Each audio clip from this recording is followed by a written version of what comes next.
A poem for Amina. To skin, to gouge paper, tear, scotch burn. Incise the script, talk, tell me off. Warfare courtiers, snake oil salesmen, erect sentinels and eunuchs. Thick dome walls of mud and blood.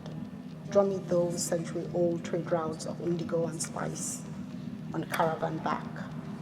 Be pendant of an Agadez cross, loom glimmer in dark crevices of gold. Firearms conceal amber. Inhale the smell of ginger sprouting from the earth's crust. Just above surface, sensitive to touch, scars, cicatrization on rhizome skin, bare roots that stretch beyond the walls onto the waters of the Atlantic. Echo. Hello, my name is MARCIA KURE, and you are in Philadelphia. This is an old paper mill and it's been converted into artist studios. For the McQueen project, we were asked to pick a dress from a collection. And the dress was supposed to serve as inspiration for whatever you wanted to do for a body of work. If you wanted to rip the dress, you could. If you wanted to perform in the dress, you could. Whatever fits your fancy. The dress deals with imagery that I'm already working with, and that's script and the way that I deal with history or layering or storytelling. There is almost three-dimensional markings with threads. If you look very closely, you see that the dress is sheer. That ties in well with my process of working with watercolors. The marks, the graffiti links with texts, only script writing, and markers on the body. So what you're doing is you're reading all kinds of layers that I've placed.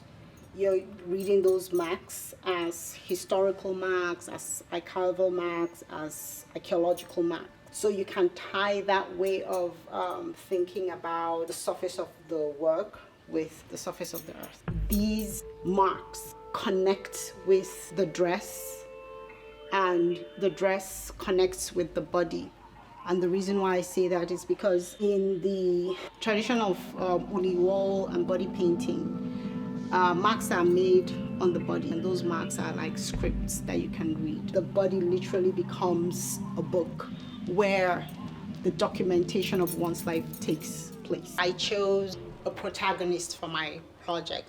The main protagonist for this project is Queen Amina of Zaria. Rather than draw a figurative portrait of her, I chose to do it in the abstract, tracing her trade routes, her conquered territory, and her war movements. That's her strategies of war. So using those routing system and mapping system to draw a portrait of her. So here the markings, the scarring, all speak to mapping on the surface of the earth, just like mapping with the embroidered thread on the surface of the dress, thereby linking dress, body, and the environment and land.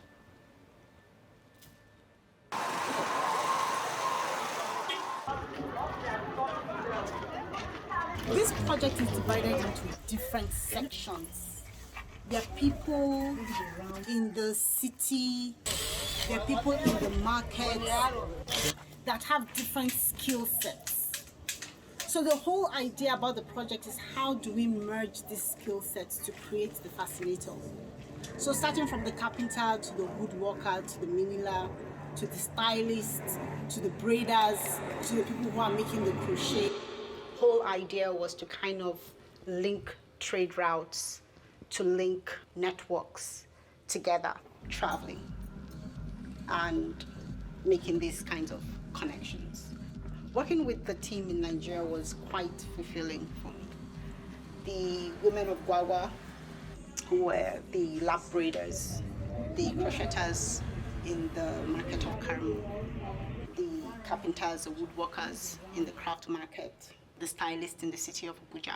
So all came together to work on this project.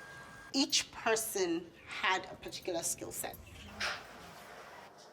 My job as an artist is to try and figure out how I can connect what is happening here to what I need to do back in the United States, and link the project still to the Queen Amina of Zaria, who's my main protagonist.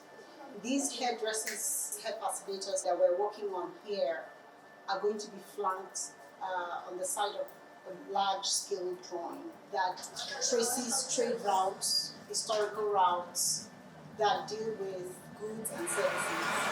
And the market being a place of trade and thinking about historical and contemporary, the concept of market, concept of exchange, expansion of territory, and how to link those together, not only with the historical trade routes that I was thinking about with Ghana, but with contemporary, modern day trading system. Finding the team, the generation of ideas, how everybody worked together to make the project come to bear was quite fulfilling for me.